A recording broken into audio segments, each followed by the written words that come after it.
All right, guys, back here, Dema 2016, Roman Castro from Spiro Nation here with deeperblue.com, and we're actually at the Maverick America booth here with Mark Lavachetta. He's been on our podcast.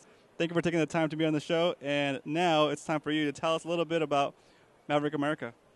Hey, thanks, Roman. Welcome to Dema.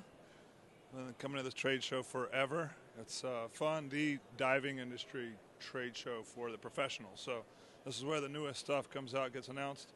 What we've done this year, this is our new catalog, the 2017.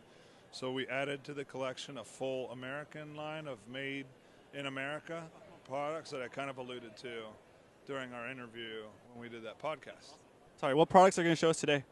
Okay, so we have, for example, this new line of Artisan spear guns made by Darian Yokoji. So we wanted to make a nice hybrid line using a custom spear gun maker, craftsman, designer of small batch guns. So these guns have been in the Hawaiian market since 1993. And what we did is we just decided to incorporate a carbon fiber tube. You've seen this gun before, similar guns before. Daryl Wong has very nice hybrid guns. What we decided to do is incorporate our parts because now we own the Steve Alexander production of components. So we got Darian Yokoji here. Darian Yokoji is a Hawaiian who's been making these hybrid guns since 1993 to build a beautiful body for this gun that combines carbon fiber, antique, and of course all of the Steve Alexander components. Everything is polished, hand polished. The parts are all alloy to military grade specs. Yeah, and the finishing is to handgun and firearm specs. And you can see the attention to detail, everything, even including the muzzles, like a Delrin muzzle, machined from solid block. So cutting no corners, we are introducing our first full American line to add to the Maverick collection. The trigger mechanism is an iconic piece of equipment for the Spearos that have been, especially the Southern California tradition of Spearos. If you talk to them, they will tell you what a Steve Alexander trigger mechanism is. We're not going to change anything about this. We took over Steve Alexander's business. We bought the business from him. And the idea here is we're not going to change anything, keep the components the same, and just add an element of finish to kind of glorify his product line because it's really nice and top quality. And so that's what we're going to do with it. Cool, that's great. All right, we're here in the, you guys have a huge booth. We're here on the other side of the booth where all the fins are amazing. So tell us about the latest fin you guys are putting out. So C4 is our carbon fiber fin line. It has been since 2001 for me. He's changed his production. The small Italian manufacturer has decided to pretty much leave the standard big square T700, and still really is the only manufacturer producing them in T700 was, and he's left them and gone to a pre-preg, which is a different way to get carbon fiber. Actually comes in a sheet and it's kept in a freezer as opposed to just the cloth. And he's using the HT, as he calls it, the high tensile strength carbon fiber in all of his fins now, except the two entry-level models which kind of go back to the roots of the company, like this one, the Falcon. So the Falcon is like another iconic name in C4. It's a long-standing name for his model, and he decided to make the new Falcon a base fin using his old T700. The nice thing about this fin is it's affordable. It's under $400 for a C4 carbon fin. And then we also have another set of fins he's going to show us. So the other fin that's new this year and improved is the Scorpio.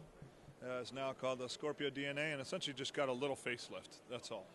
You can see the shape of the fin has changed slightly, and it's just been made a little bit cleaner, changed the graphics, but it's the same Scorpio fin, which is C4's entry-level fin into the carbon market. And what's that retail for? This fin here is right at $400. Yeah. That's with book pockets or just with foot pockets? Yeah. Awesome. It's good value. Next, we're going to check out the Pathos roller. Well, see, you're familiar with the Pathos brand name, and Pathos has always made standard guns. Till this year, they just came out with two new guns, a sniper roller and a carbon roller. So I'll just talk about the one that stands out the most, which is the new sniper roller, and show you this gun. It comes all the way down to 60 centimeters. But the other thing that's pretty noticeable is the barrel shape. and that it's in closed track. So what they did with this gun is they took their new sniper body with a regular muzzle, and they used that enclosed track gun to make the roller version. And as you can see, it's the same body as the sniper, but on the bottom the gun has like 3 tabs so that you can hook the roller band on the bottom, and the top band the wishbone will go straight on that initial shark fin. So you're really never having to pull the band from the muzzle all the way back. It's already pretty much set and pre-tabbed, and then you just stretch it starting on the bottom and then work your way across the top. Right. See, even most roller guns now, you would start there, and it's kind of hard to pull the wishbone. Right. And with this little cheater tab, like you said, Roman, you start there, turn the gun upside down, and then you're actually pulling on the band on the bottom. Will make loading a roller easier. Yeah, that's cool. And what are these retailing for? I think these guns are in the high 400s to mid 500s. Yeah. So with us is Massimo Quattrone, Italian professional spear fisherman, official product designer and tester for Salvimar.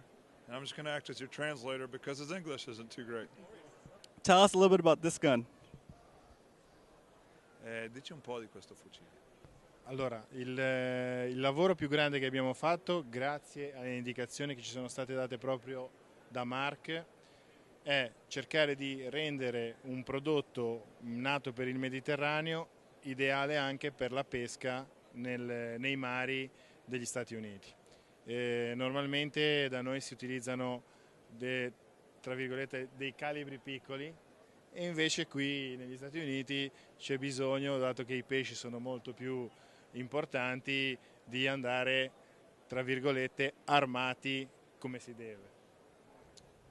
So essentially what Massimo is saying here, that given the fact that in the Mediterranean and in Europe, where Salvimar is from, the fishing's different and they start with smaller caliber weapons, they went back to the drawing boards and tried to take a product that was already set up and really ideal for their waters and to develop it and adapt it for U.S. waters, U.S. markets, and our needs.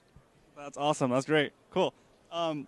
Per riuscire ad ottenere un ottimo risultato ci siamo fatti aiutare dalla tecnologia che c'è in questo momento al mondo, e abbiamo utilizzato un sistema nuovo che viene applicato normalmente alle armi e alle armi da guerra, e siamo passati da realizzare dei componenti in acciaio tagliato laser a dei componenti in acciaio iniettati all'interno di uno stampo, per far sì che tutti i pezzi escano esattamente uguali e perfetti, e in più con delle caratteristiche tecniche superiori a quello che è il normale acciaio inossidabile che si utilizza per realizzare questi componenti.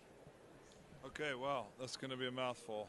So essentially what Salvimar has done here is they've started going back from scratch on the trigger mechanisms. Instead of using traditional methods of making trigger mechanisms like laser cut triggers and mixing them with some plastic injection molded parts, they took up a technology that is actually only being used in the firearms industry, which is this metal injection molding technology. And what that does is it replaces the current status quo of making spearfishing trigger mechanisms that are cut on a laser and don't offer the same precision and consistency piece by piece that metal injection molding, which is what's used in the firearm industry, is used today. So they're doing MIM trigger mechanisms. That's great. Il nome di questa tecnologia proprio all'arbalete, infatti si chiama metal, ok? E abbiamo fatto molti test prima di prendere una decisione su quale fosse la geometria del meccanismo, e ci siamo resi conto che utilizzando metallo su metallo senza rendere le due superfici scivolose tra di loro, con un frequente utilizzo le parti tendevano a bloccarsi, tant'è vero che tutti i motori scorrono a bagno di olio, quindi i pistoni di una macchina camminano all'interno del motore a bagno d'olio. In questo caso l'acqua è l'unico lubrificante, ma in tutti gli elementi marini, compresi i motori, le boccole dove girano le assi dei motori non sono mai dello stesso materiale dell'asse e quindi era importante riuscire a capire come far sì che queste due parti non tendessero poi a gripparsi, adesso in inglese grip. So essentially what Massimo is saying that they developed is they looked at what's used previously in trigger mechanisms. The parts were a mix of plastic parts that touched with the metal parts. Now these were high strength parts, injection molded with fiberglass, extremely high wear triggers, with the advantage that they didn't make much friction, so the trigger pull was light. The problem with the metal to metal parts was that they binded more, so they offered a higher resistance. In order to overcome that, they went back and looked at the way like a piston in a car works. It's lubricated by oil, and that's what avoids the binding. Well, in the marine environment, it's the water that does that. So they had to develop two metal parts that would touch each other that had the same friction coefficient and were made from the same strength metal. So, and that is where this little wheel, if you look at the trigger mechanism very carefully, comes from. The little wheel in this trigger, which is almost like a roller, helps when you pull the trigger, it rolls around on the sear. And the stainless steel used for the trigger is the same stainless steel used for the shaft, which in this case is 17.4. So they're extremely strong and they match. And one isn't stronger than the other, so you don't have to worry about premature wear and tear between the stainless steel. That is very well thought out. It's impressive.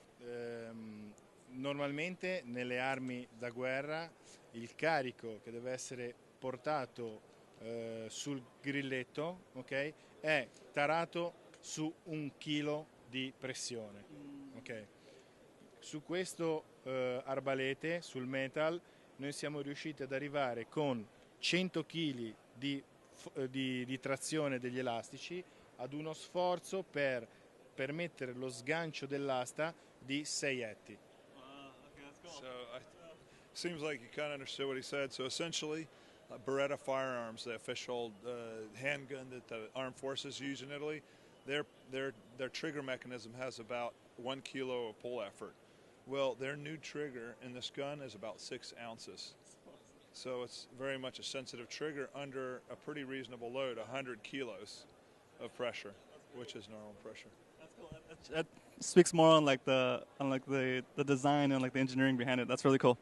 Tell us how we can get these guns and everything else you showed us today. So Salvimar's website, Massimo is? www.salvimar.com. Yes. You heard it in Italian, and it's salvimar.com, and here in America, maverick-america.com, we're the U.S. distributors for Salvimar. Thank you so much for taking the time to do this with us. Thank you.